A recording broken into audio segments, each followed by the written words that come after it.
اعوذ باللہ من الشیطان اللعین الرجیم بسم اللہ الرحمن الرحیم الحمد للہ والصلاۃ علی اہلہا اما بعد فقد قال اللہ تبارک و تعالی فی محکم کتابہ المجید و فرقانہ الحمید بسم اللہ الرحمن الرحیم وقل نقص علیک من انباء الرسل ما نثبت بہ فؤادک وجاءک فی ھذہ الحق وموعظۃ وذکری للمؤمنین۔ معزز ناظرین کرام، والعصر رمضان کی خصوصی ٹرانسمیشن میں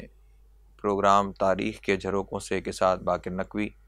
آپ کی خدمت میں حاضر ہے۔ گزشتہ 7 دنوں سے آپ کے سامنے تاریخ انسانی کے وہ واقعات بیان کرنے کی کوشش کی جا رہی ہے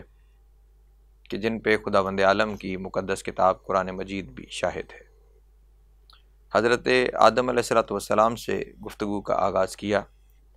حضرت آدم علیہ السلام اور پھر ان کی اولاد کا آگے بڑھنا، اور پھر حضرت ادریس علیہ السلام کے بارے میں آپ کے سامنے تفصیلات پیش کی گئیں۔ اس کے بعد حضرت نوح علیہ السلام، اور پھر حضرت ہود و صالح، اور پھر یہ سلسلہ چلتے ہوئے حضرت ابراہیم علیہ السلام کی ذات گرامی تک پہنچا۔ اس کے بعد حضرت ابراہیم علیہ السلام کے فرزند حضرت اسماعیل علیہ السلام، ان کی زندگی پہ کچھ چیزیں آپ کے سامنے بیان کی گئیں، اور پھر ان کی اولاد جو سرزمین حجاز میں آباد ہوئی، اور یہ سلسلہ چلتے چلتے حضرت ہاشم اور حضرت عبد المطلب کی ذات گرامی تک پہنچا۔ یہاں تک کی تفصیلات کل کے پروگرام میں آپ کے سامنے بیان کر چکا۔ آج ایک اور سلسلہ کہ جو حضرت ابراہیم علیہ السلام سے ہی شروع ہوتا ہے، اس جانب متوجہ ہوتے ہیں اور تاریخ کے ان واقعات کو بھی آپ کے سامنے پیش کرنے کی کوشش کرتے ہیں۔ حضرت ابراہیم علیہ السلام کے ساتھ ایک شخصیت اور تھیں جو ان کے خالہ زاد تھے، جن کا نام تاریخوں میں حضرت لوط علیہ السلام لکھا گیا۔ قرآن مجید نے بھی حضرت لوط علیہ السلام کے واقعے کو قرآن مجید میں بیان کیا۔ حضرت لوط کو حضرت ابراہیم علیہ السلام نے بحر المیت یعنی ڈیڈ سی کے کنارے پہ ایک علاقے میں بھیجا کہ وہ وہاں پہ جا کر خداوند عالم کے دین کا پیغام لوگوں کے سامنے پیش کریں۔ حضرت لوط علیہ السلام اس علاقے میں جا کے آباد ہوئے، اور وہاں پہ انہوں نے دین کی ترویج کا کام شروع کیا۔ اس علاقے کے لوگ جہاں اور بہت سی برائیوں کا شکار تھے، وہیں پہ ایک برائی جو اغلام بازی کی تھی وہ بہت زیادہ تھی۔ حضرت لوط علیہ السلام نے اپنی پوری کوشش کی کہ کسی طرح اس قوم کو اس غیر فطری رستے سے ہٹا کر فطرت کی جانب مائل کیا جا سکے، لیکن وہ لوگ روز بروز اپنی اس برائی کی جانب آگے بڑھتے چلے گئے۔ خداوند عالم نے 2 فرشتوں کو آسمان سے نازل کیا کہ وہ جائیں اور جا کر اس قوم پر عذاب نازل کریں۔ یہ واقعہ آپ کے سامنے اس لیے بیان کیا کہ یہ 2 فرشتے حضرت لوط علیہ السلام کے پاس جانے سے پہلے حضرت ابراہیم علیہ السلام کے پاس آئے، اور انہوں نے حضرت ابراہیم علیہ السلام کو ایک بیٹے کی بشارت دی، یعنی ایک بیٹا کہ جو حضرت سارہ کی گود میں آئے گا، یعنی حضرت اسحاق علیہ السلام۔ ان دونوں فرشتوں نے حضرت ابراہیم کو حضرت اسحاق کی بشارت دی، اور کیونکہ اس وقت تک حضرت ابراہیم علیہ السلام اور حضرت سارہ کی بھی عمر بہت زیادہ ہو چکی تھی، اس لیے قرآن مجید میں یہ واقعہ درج ہے کہ حضرت سارہ نے اس بات پر تعجب کا اظہار کیا، لیکن خداوند عالم کے بھیجے ہوئے ان نمائندوں نے یہ کہا کہ خدا کے امر میں تعجب نہیں کرنا چاہیے۔ حضرت ابراہیم علیہ السلام کے یہاں بیٹا جناب سارہ کے بطن اطہر سے دنیا پہ آیا، جس کا نام اسحاق رکھا گیا۔ حضرت اسحاق علیہ السلام کی جب شادی ہوئی تو خداوند عالم نے انہیں فرزند عطا فرمایا کہ جسے تاریخ انسانیت اور قرآن مجید نے حضرت یعقوب علیہ السلام کے نام سے دنیا کے سامنے متعارف کروایا۔ حضرت یعقوب علیہ السلام تاریخ انسانیت کا ایک انتہائی اہم کردار ہیں، کیونکہ ان کی اولاد سے ایک پوری وہ قوم دنیا پہ آنے والی ہے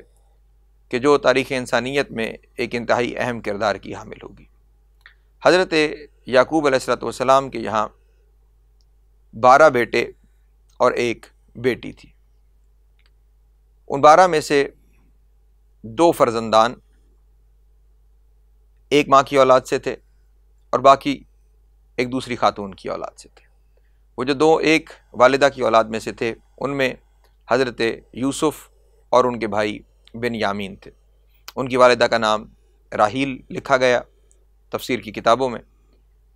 حضرت یوسف کے بچپنے میں ہی ان کی والدہ کا انتقال ہو گیا۔ حضرت یوسف علیہ السلام اپنے خصائل و شمائل میں اپنے باقی بھائیوں سے ممتاز تھے اور اعلیٰ تھے۔ اب دو وجہیں، ایک تو ان کی والدہ کا بچپن میں دنیا سے چلے جانا، اور دوسرا ان کے خصائل و شمائل کا باقیوں سے ممتاز اور اعلیٰ ہونا انہیں حضرت یعقوب علیہ السلام کی دوہری توجہ دلوا دیتا تھا۔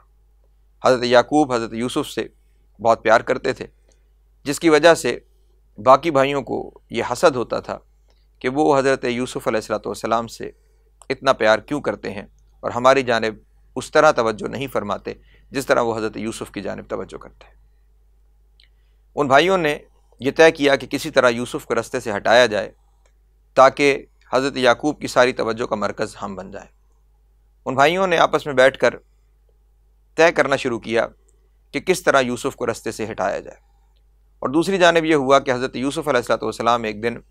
الصبح اپنے والد کے پاس آئے اور آ کر یہ کہا کہ بابا جان، میں نے آج ایک خواب دیکھا ہے،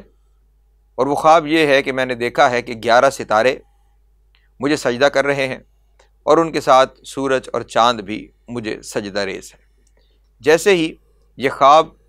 حضرت یعقوب علیہ السلام کو حضرت یوسف نے سنایا تو حضرت یعقوب علیہ السلام نے یہ ارشاد فرمایا کہ یقیناً یہ ایک بڑے معاملے کی جانب خداوند عالم کی نشانی ہے،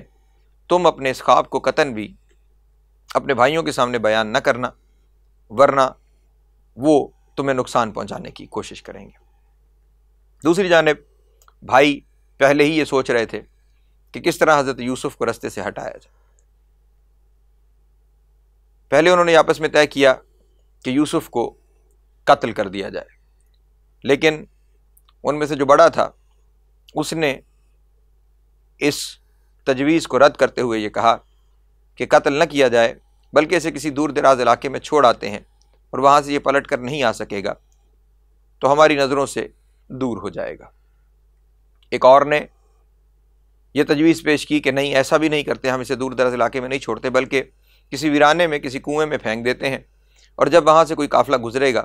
تو وہاں سے لے کے اپنے ساتھ جہاں وہ جا رہا ہوگا وہاں لے جائے گا، اور اس طرح اس کی جان بھی بچ جائے گی اور یہ ہماری نظروں سے بھی اوجھل ہو جائے گا۔ وہ حضرت یعقوب کے پاس آئے اور انہوں نے آ کر حضرت یعقوب سے یہ کہا کہ آپ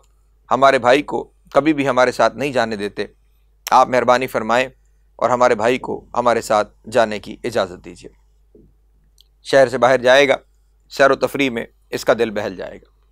حضرت یعقوب علیہ السلام نے علم نبوت کو استعمال کرتے ہوئے صرف ایک یہ تنبیہ فرمائی کہ سنو، ہمارے شہر کے باہر بیابانوں میں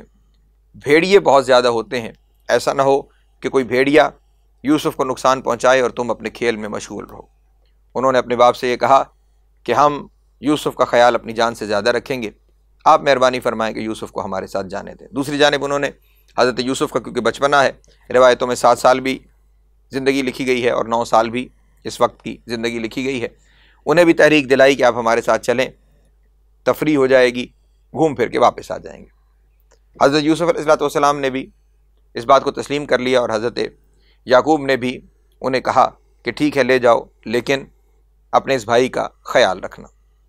وہ حضرت یوسف علیہ السلام کو لے کر شہر سے نکلے اور ایک بیابانے میں پہنچ کر انہوں نے حضرت یوسف علیہ السلام کو اٹھا کر کنویں میں پھینکنا چاہا۔ جب وہ حضرت یوسف کو کنویں میں پھینک رہے تھے تو اس وقت حضرت یوسف کے چہرے پر بجائے اضطراب و پریشانی کے، حضرت یوسف کے چہرے پر ایک عجیب سی مسکراہٹ تھی۔ بھائیوں نے یہ سوال کیا کہ اس وقت تو ہونا یہ چاہیے کہ تمہیں خوف زدہ ہونا چاہیے، تمہیں رونا پیٹنا چاہیے، لیکن تم مسکرا رہے ہو، اس کی وجہ کیا ہے؟ تو اس وقت حضرت یوسف نے کہا کہ میں تو یہ سوچا کرتا تھا کہ خداوند عالم نے جسے اتنے طاقتور بھائی عطا فرمائے ہیں، کیا کبھی کوئی اسے نقصان پہنچا سکتا ہے؟ لیکن یہ عجیب وقت ہے کہ وہی بھائی کہ جن پہ مجھے ناز تھا، جن پہ مجھے مان تھا کہ وہ ہمیشہ میرا خیال رکھا کریں گے، وہی بھائی مجھے نقصان پہنچانے کے درپے ہو رہے ہیں۔ بہرحال انہوں نے حضرت یوسف کو کنویں میں پھینک دیا، اور انہوں نے پھینکتے ہوئے حضرت یوسف کی قمیص اتار لی، اور قمیص اتارنے کے بعد اب وہ یہ سوچ رہے تھے کہ ہم اپنے باپ کو بتائیں گے کیا۔ اس وقت ایک اور بھائی نے مشورہ دیا کہ ایک گوسفند ذبح کرو اور اس کا خون اس قمیص پر لگاؤ، اور جا کے ہم بابا سے یہ کہیں گے کہ ہمارے بھائی کو بھیڑیا کھا گیا۔ وہ قمیص کو خون آلود کر کے حضرت یعقوب کے پاس پہنچے، اور جب حضرت یعقوب نے دیکھا کہ ان کے درمیان حضرت یوسف دکھائی نہیں دے رہے تو انہوں نے گریہ کرنا شروع کیا۔ بیٹوں نے قریب آ کے کہا کہ اے ہمارے بابا، ہم کھیل میں تیر اندازی میں مشغول ہو گئے اور ہم نے سامان کی حفاظت پر یوسف کو چھوڑ دیا۔ ہم اتنے مشغول ہو گئے کہ ہمیں پتہ بھی نہ چلا کہ بھیڑیے نے ہمارے بھائی پہ حملہ کیا اور وہ ہمارے بھائی کو کھا گیا۔ یہ کہنے کے ساتھ انہوں نے حضرت یوسف کا خون آلود کرتا حضرت یعقوب کے سامنے پیش کیا۔ حضرت یعقوب نے کرتے کو بڑے غور سے دیکھا، اپنی آنکھوں سے لگایا اور گریہ کرتے ہوئے ایک جملہ ارشاد فرمایا،